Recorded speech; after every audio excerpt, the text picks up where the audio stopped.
কিংবা শেষ বয়সে কোথাও যেতেছে, একটা পাসপোর্ট দরকার, পাসপোর্ট করা হয়নি, জন্ম নিবন্ধন নাই বলে জন্ম নিবন্ধন লাগবে, আমার আমলের জন্ম নিবন্ধন কি করতো জানিও না, ইত্যাদি ইত্যাদি। কিন্তু পাওয়া যায়, পয়সা দিলে ঠিকই চলে আসে। পয়সা দিলে যখন ঠিকই চলে আসে, তাহলে পয়সা না দিলেও আসার কথা। এই সিস্টেমটা আমরা করতে পারছি না কেন? এটা তো একজন নাগরিকের অবশ্য প্রাপ্য, আমার জন্ম সনদ। সরকার ব্যবস্থা করতে পারে নাই বলে অজুহাত দিয়ে তো চলবে না, নিশ্চয়ই ব্যবস্থা আছে, কিছু একটা করতে হবে। ওই যে বললাম, যে টাকা দিলে করে দিতে পারে, সেটা সরকার কেন পারবে না? কাজে আমাদেরকে সেই ব্যবস্থা করতে হবে। জন্ম সনদ তার প্রাপ্য যে কোনো সময় যে বয়সে চায় তাকে দেবার ব্যবস্থা করতে হবে। কি করতে হবে? ওই যে বললাম, সৃজনশীল হতে হবে, এটা থেকে আমরা নিয়ম বের করতে হবে, কারণ ওইটার উপরেই সমস্ত কিছু নির্ভর। সেই জন্মসূত্রে আমি বাংলাদেশি, এটার একটা প্রমাণ, দালিলিক প্রমাণ। এই দলিল দিয়ে আমি ভবিষ্যতে যা কিছু করি। ওইটা না হলে এনআইডি পাওয়া যাচ্ছে না, এনআইডি না হলে পাসপোর্ট পাওয়া যাচ্ছে না, সব আটকে গেল সবকিছু। আমরা বলছি যে এটা সবার একই সঙ্গে তার সমস্ত কিছু হতে হবে। যদি আমার জন্ম সনদ থেকে থাকে, তাহলে আমি এনআইডি পাবো। এগুলো এখন অনলাইন পাওয়ার কথা, আমরা অনলাইন পাচ্ছি কিনা? পাসপোর্ট অনলাইন, এখন ই পাসপোর্ট হচ্ছে কিনা? এখনো দেখি ওই এমআরপি করছে। কেন হচ্ছে? আইন তো আছে।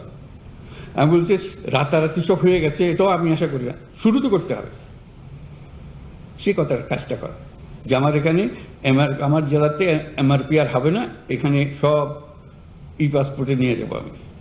যেহেতু আমাদের এই টিমের কাজ, যে টিম এখানে আমরা বসে আছি, এখানে আইন বানানো হয়, এটা আইন খাটানো হয়, নিয়ম মানা হয়, এগুলোতে আমরা কিভাবে যাব? একটার থেকে একটা আমরা উত্তরণ কিভাবে করব? বলছে যে এখন জমি রেজিস্টার করতে পারছে না, অমুক করতে পারছে না, কর দিতে পারছে না, সব এখানে আমরা সব শুনছি যে সব অনলাইনের ব্যবস্থা হয়ে গেছে। হয়ে যদি যায়, সেটা বাস্তবায়ন হচ্ছে না কেন? কৃষি আটকে গেলাম কেন? এখনো জমির রেকর্ডপত্র আমরা অনলাইন পাই না, করতে পারি না, যে জমিকে বেচা কিনে আমরা করতে পারছি না। কি যার উপর থেকে আমরা, ভূমি মন্ত্রণালয় বলছে যে আমরা সব করে ফেলছি, কিন্তু ইমপ্লিমেন্ট করতে পারছি না, ধীরে সুস্থ হচ্ছে। কেন করছি? এটাই হলো আমাদের অপারগতা। খেলোয়াড় হিসেবে আমরা সেই কাজটা করতে পারছি না। সেই খেলোয়াড়ের যোগ্যতা অর্জন করতে হবে, যে আমাদের অনলাইন যেগুলো হয়ে গেছে, অনলাইনের সিরিজ হয়ে গেছে, অসংখ্য জিনিস অনলাইন। এটা কিন্তু এইখানে বিল্ডিং এর বলতে বসা হওয়া, দেশে হয় না। দেশে না হলে এটা করে লাভটা কি আমার? এই জিনিস করে ফেলা, যে আমরা এটা দেশে অনলাইন মানে এখন অনলাইন, আর কিছু থাকবে না। সেটা বলে যে আজকে রাতারাতি করতে পারবো না, রাতারাতি হবে না তো, সেটা আমি বলি না, কিন্তু একজন ফার্স্ট হবে, সেটা করে বলছি। এই অনলাইনের জন্য এক জেলা ফার্স্ট হবে বলে আমি সবটা করে ফেলেছি, অথবা আমি ই পাসপোর্ট করে ফেলেছি, এটা 100% আমার জ্ঞান। আমি জমির যত কাজ আছে সব অনলাইন করে ফেলেছি, ফার্স্ট হয়েছি আমি।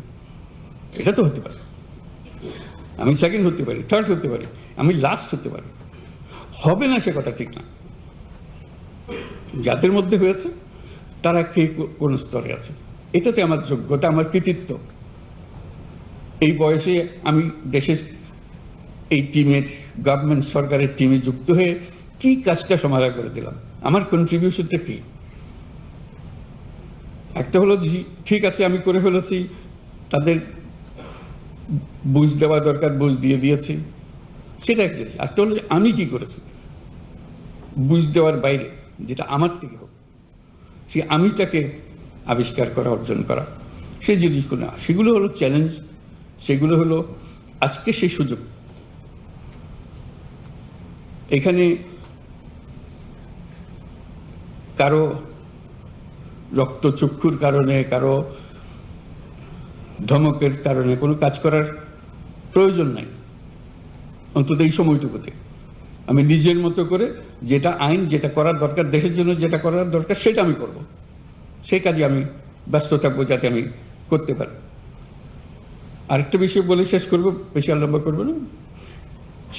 শিক্ষার ব্যাপারে বহু স্তর আছে, আমি ওর মধ্যে যাবো না। তোমাদের কাছে এটুকু বলা, প্রাথমিক শিক্ষা একটু গিয়ে দেখা কি করা যায়, এটাকে একটু নজর দিলেই সবকিছু ঠিক আছে, আইনের কোনো অসুবিধা নেই। কেউ বলবে না যে না এটা করা যাবে না, করা অবশ্যই যাবে। একটু দেখা দিলে, স্কুলের শিক্ষকদের সঙ্গে কথা বললে, অনেক অনিয়ম বেনিয়ম আছে, সেগুলো তো আছেই, তার মধ্যেও যদি একটা নিয়ম সৃষ্টি করা যায়, একজন জেলা প্রশাসক বললে একটা সৃষ্টি করা যায়, তার সেই ক্ষমতা আছে। শুধু একটু নজর দেওয়ার ব্যাপার। সারা দেশ জুড়ে অসংখ্য প্রাইমারি স্কুল, যার যার মতে সে চলে। আমি অসংখ্যতে যাওয়ার কথা বলছি না, কিন্তু দু একটাতে গেলে আরগুলো খবর পায়, অথবা ওইটার অভিজ্ঞতা আর 10 জনকে বললে তারা শোনে যে হ্যাঁ এটাই তো বটে, তো আমরা তো করতে পারতাম এরকম। এই ছোট ছোট কাজ, বড় কাজের কথা বলছি, বড় কাজ তো আছেই, কিন্তু করবোই। এই ছোট কাজগুলো দিয়েই কিন্তু বড় কাজটা হয়। মানুষ বলে যে হ্যাঁ ওই সবচেয়ে, আমাদের সময় যেমন উনি যখন ডিসি ছিলেন আমাদের এখানে, উনি এই কাজটা করে গেছিলেন। এরকম স্মৃতি আমরা নাগরিকদের কাছ থেকে শুনি। উনি যখন অমুক যখন ডিসি ছিল, উনি এই কাজটা করে দিয়ে গেছিলেন। অবদানটা মানুষ স্মরণ করে, মানুষ বলে না। ওই যে অবদানটা হয়েছে সেটা ব্যক্তিগত, আচ্ছা এটা সরকারের হুকুমে হয় না, সরকার সবাইকে হুকুম দিছে, কিন্তু এই ব্যক্তিগতভাবে সেটাকে অন্যরকম ভাবে, অন্য ভঙ্গিতে নিয়ে এসছে এবং মানুষের মন জয় করেছে। মানুষ তাকে বহু বছর পরেও স্মরণ করছে, অমুক যখন ডিসিশন তখন আমাদের এটা হয়ে গেছিল। তো সেটি আমাদের সুযোগ। এই যে আমরা অন্তর্বর্তীকালীন সময় আছি, এটা একটা মস্ত বড় সুযোগ। আমাদের হাতে অনেকগুলো কাজ, এবং খুব সহজ কাজ, কঠিন কাজ না। এবং আমি বলছি না 100% করতে হবে, আমি বললাম যে 10% করো, 20% করো, 30% করো, 1 নম্বর হও, 1 নম্বর হওয়ার চেষ্টা করো। কারণ তোমরা তো সবাই একই আইনের মধ্যে, একই পরিস্থিতিতে আছো। 1 নম্বর হওয়ার মধ্যে অনেক আনন্দ। আমি করে ফেলেছি, আমি সবার আগে আমি এটা করে ফেলেছি। এই যে আনন্দটা পাওয়া, সে আনন্দ থেকে নিজেকে বঞ্চিত করে। এই অন্তর্বর্তীকালীন সময় এই সুযোগটা পূর্ণমাত্রায় তোমাদের আছে, আশা করি এটা গ্রহণ করবে। তোমাদের এই আলোচনা এবং এই পরস্পরের যোগাযোগ, এটা আনন্দদায়ক হোক এবং সফল হোক। আমাদের এই অন্তর্বর্তীকালীন সময় আমরা যেটুকু তোমাদের মাধ্যমে করতে পারবো, তোমাদের কারণে আমরাও যেন স্মরণীয় হতে পারি। ওনাদের সময় ডিসি সাহেব এই কাজগুলো আমাদের করে দিয়ে গেছিলেন, পরেগুলো আর করেনি। এই কথা বললে তখন মনে হবে যে হ্যাঁ আমাদের আমলে আমরা ওটুকু বলার কারণে, আমরা করি নাই কিন্তু বলেছি, বলার কারণে কাজটা হয়েছে। এগুলো যেন আমরা করতে পারি। আমরা আরেকটা কথা, পাসপোর্টের কথা বলতে মনে হলো, পাসপোর্ট করতে হলে পুলিশ ভেরিফিকেশন লাগে। আমি জিজ্ঞেস করতে আরম্ভ করলাম, অনেকেও হয়তো আগেও করেছে, কারণটা কি? পাসপোর্ট তো আমার নাগরিক অধিকারের একটা অধিকার। আমি চোর না ডাকাত না কি, সেটা ভিন্নভাবে পুলিশ আমার বিচার করবে, কিন্তু আমাকে যে জন্ম সনদ দিয়েছেন সেটাও কোনো পুলিশ ভেরিফিকেশন দিয়ে করেননি। আমাকে এনআইডি দিয়েছেন, সেটাও কোনো পুলিশ ভেরিফিকেশনের জন্য অপেক্ষা করতে হয় না, নাগরিক হিসাবে পেয়েছি, এই দেশের নাগরিক। পাসপোর্টও এই দেশের নাগরিকের একটা পরিচয়পত্র, এখানে পুলিশ ভেরিফিকেশন জন্য লাগবে। আমরা আইন করে দিয়েছি এখন থেকে পুলিশ ভেরিফিকেশন লাগবে না। সে কথাটা গ্রামে গঞ্জে গিয়েছে, যে তালি দেখে মনে হলো এটা পৌঁছে নাই, পৌঁছতে তো এটা হ্যাঁ আমরা জানি, তো এটা আবার বলার দরকার কি? আমার বলার কারণে তালি দেওয়ার অর্থ হলো যে সুন্দর কাজ হয়েছে, তো তার মানে এই কথা পৌঁছে নেই, অথচ আমরা এখানে সিদ্ধান্ত নিয়ে বসে আছি বেশ